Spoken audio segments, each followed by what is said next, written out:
Hi there, and welcome to the Let's Play of Ultima IV, The Quest of the Avatar. I'm your host, Byron.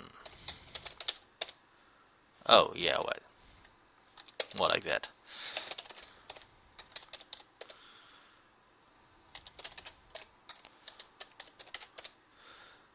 I think you should start the game by typing Ultima, at least if you started the first time, so you can see the intro.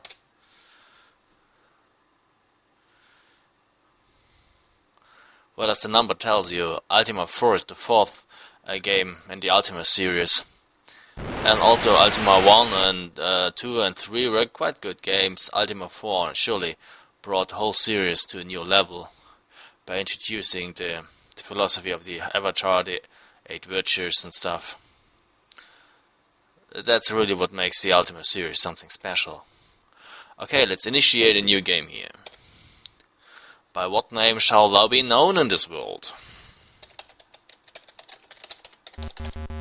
Oh, it's too long actually. Well, then let's stick to Byron. Are you male or female? Well, I'm male. The day is warm and yet there is a cooling breeze. The latest in a series of personal crises seems insurmountable. You are being pulled apart in all directions. Yet this afternoon walk in a countryside slowly brings relaxation to your harried mind. The soil and strain of modern high-tech living begins to wash off in layers. The willow tree near the stream looks comfortable and inviting. The buzz of dragonflies and the whisper of the willow's swaying branches bring a deep peace. Searching inward for tranquility and happiness, you close your eyes. A high-pitched cascading sound like crystal wind chimes impinges on your floating awareness. As you open your eyes, you see a shimmering blueness to rise from the ground. The sound seems to be emanating from this glowing portal. It is difficult to look at the blueness. Light seems to bend and distort around it, while the sound waves become so intense they appear to become visible. The portal hangs there for a moment, then, with the rush of an imploding vacuum, it sinks into the ground. Something remains suspended in mid-air for a moment before falling to earth with a heavy thud. Somewhat shaken by this vision, you rise to your feet to investigate. A crude circle of stone surrounds the spot where the portal appeared. There is something glinting in the grass. You pick up an amulet shaped like a cross with a loop at the top. It is an ankh, the sacred symbol of life and rebirth. But this could not have made the thud, so you look again and find a large book wrapped in thick cloth. How could you overlook it the first time? With trembling hands you unwrap the book. Behold, the cloth is a map, and within lies not one book but two. The map is of a strange land to you, and the style speaks of ancient cartography. The script on the cover of the first book is arcane but readable. The title is The History of Britannia as Told by Karl the Younger. The other book is disturbing to look at. The small cover appears to be fashioned out of some sort of leathery hide, but from what creature is uncertain. The reddish-black skin radiates an intense aura suggestive of ancient power. The tongue of the title is beyond your ken. You dare not open the book and disturb whatever sleeps within. You decide to pursue the history. Settling back under the willow tree, you open the book. You read the book of history. Yeah, if you bought the game back in the day, the book of history is sort of like a manual that, comes with the game. No, really, read the book of history. Yeah, I did. But back in the day, I first encountered Ultima IV in the second trilogy that contains Ultima 4, 5, and 6 on those large wobbly discs. Well, yeah, that's when I first played it for the PC. Closing the book, you again pick up the ankh. As you hold it, you begin to hear a hauntingly familiar lute-like sound wafting over a nearby hill. Still clutching the strange artifacts, you rise unbidden and climb the slope. In the valley below you see what appears to be a fair. It seems strange that you came that way earlier and noticed nothing. As you mull this over, your feet carry you down towards the side. This is no ordinary traveling carnival, but a Renaissance fair. The pennants of the tent tops blow briskly in the late afternoon breeze. The ticket taker at the Ran Fair's gate starts to ask you for money, but upon spotting your ank says, "Welcome, friend. Enter in peace and find your path." The music continues to pull you forward amongst the merchants and vendors. Glimpses of fabulous treasures can be seen in some of the shadowy booths. These people are very happy. They seem to glow with an inner light. Some look up as you pass and smile, but you cannot stop. The music compels you to move onward through the crowd. Through the gathering dusk you see a secluded gypsy wagon sitting off in the woods. The music seems to emanate from the wagon. As you draw near, a woman's voice weaves into the music saying, "You may approach, O seeker." You enter to find an old gypsy sitting in a small curtained room. She doesn't look that old to me. She wears an anchor around her neck. In front of her is a round table covered in deep green velvet. The room smells so heavily of incense that you feel dizzy. Seeing the ank, the ancient gypsy smiles and warns you never to part with it. "We have been waiting such a long time, but at last you have come. Sit here and I shall read the path of your future." And that actually is the character generation. Upon the table she places a curious wooden object like an abacus but without beads. In her hands she holds 8 unusual cards. Let us begin the casting.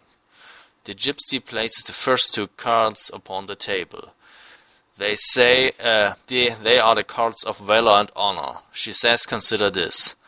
Yes, in Ultima, in the philosophy of the Ultima games, there are 8 virtues, and each virtue is connected to a profession.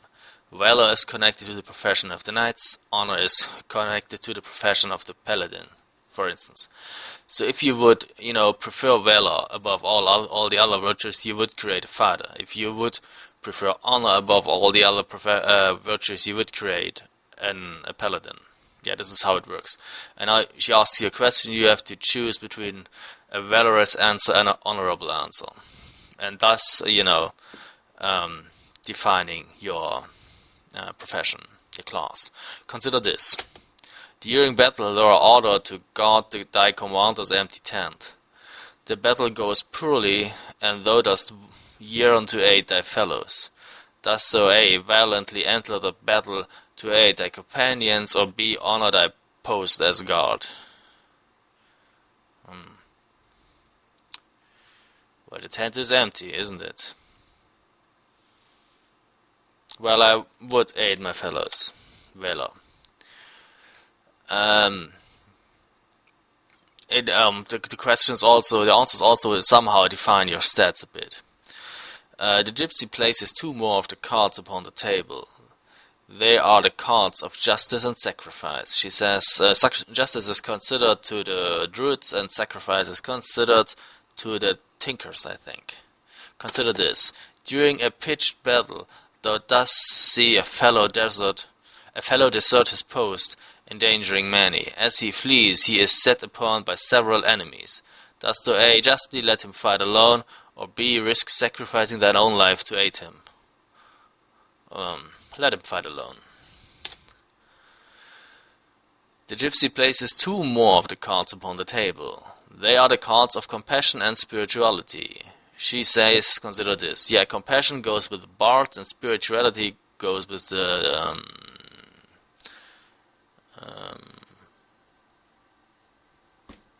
the trackers. What are they?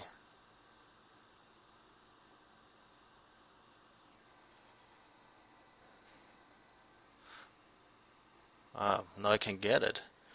We have a fighter, we have a paladin, we have a druid, we have a bard, we have a tinker, we have a shepherd, we have a mage, some sort of woodsman, a hunter of some sort. Well, consider this. Thou hast been taught to preserve all life as sacred. A man lies fatally stung by a venomous serpent. He pleads for a merciful death. Dost thou A, show compassion and end his pain, or B, heed thy spiritual beliefs and refuse? I would give him a merciful death. A. The gypsy places two more of the cards upon the table. They are the cards of honesty and humility. She says, consider this. Honesty goes with the mages and humility goes with the shepherds. Thy lord mistakenly believes he slew a dragon. Thus thou hast proved that thy lance fell the beast. When asked, dost thou A. honestly claim the kill and the price, or B. humbly permit thy lord his belief? I go with honesty here. The gypsy places two more of the cards upon the table. They are the cards of compassion and justice. She says, consider this. After 20 years thou hast found the slayer of thy best friend. The villain proves to be a man who provides the sole support for a young girl. Dost thou A. spare him in compassion for the girl, B. slay him in the name of justice? Well, I would probably slay him and, take care of the girl myself. The gypsy places two more of the cards upon the table. They are the cards of honesty and valor. She says, consider this. Thou hast been prohibited by thy absent lord from joining thy friends in a close-pitched battle. Dost thou A. refrain so thou may honesty claim obedience, or B. show valor and aid thy comrades, knowing that thou may deny it later? I would help my friends. It's maybe a matter of life and death. The gypsy places the last two cards upon the table. They are the cards of valor and justice. She says, consider this. Thou hast been sent to secure a needed treaty with a distant lord. Thy host is agreeable to the proposal, but insults thy country at dinner. Dost thou A. valiantly bear the slurs, or B. justly rise and demand an apology? Well, I will take B here. If we are going to be allies, we'll have to respect each other. With the final choice, the incense swells up around you. The gypsy speaks as if from a great distance, her voice growing fainter with each word. So be it, thy path is chosen. There is a moment of intense, retching vertigo as you open your eyes. A voice whispered within your mind, seek the counsel of thy sovereign. After a moment the spinning subsides and you open your eyes to... Here we are. Let's take a look at our stats. See, Byron is a druid, because I prefer justice above all other things. If I would have taken, the stats are, quite evenly distributed, 21 in strength, dexterity and intelligence. It doesn't have to be this way in every character generation. If you, pick more of the take more virtues of the mind, like honesty and stuff, you might get a better intelligence and lower strength and dexterity. It is more or less coincidence that I got 21 in every stat. I have 3 magic points, it's not really much. I have 200 hit points, 175 experience points. I have a dagger for a weapon, which is a shitty weapon, and a clothes as a means of armor, which is quite shitty too. I have 300 rations to eat and 200 gold coins. No additional weapons, no additional armor. I have 2 torches, no gems and no keys. No special items, and I have some reagents, 3 pieces of garlic and 3 pieces of ginseng and 4 pieces of garlic. I could use that to create magic spells. Well, I like the druid quite much because he has like 75% of the magic that the mage has, and the mage has, so to say, the maximum amount of magic available in this game. And the druid can wear leather armor and can use a mace in combat. So it's quite a decent character, I think. And we are next to the city of Yu, which is the starting point of the druids in this game. But we will explore that city in the next video because it's late. So, thanks for watching and see you soon. Bye.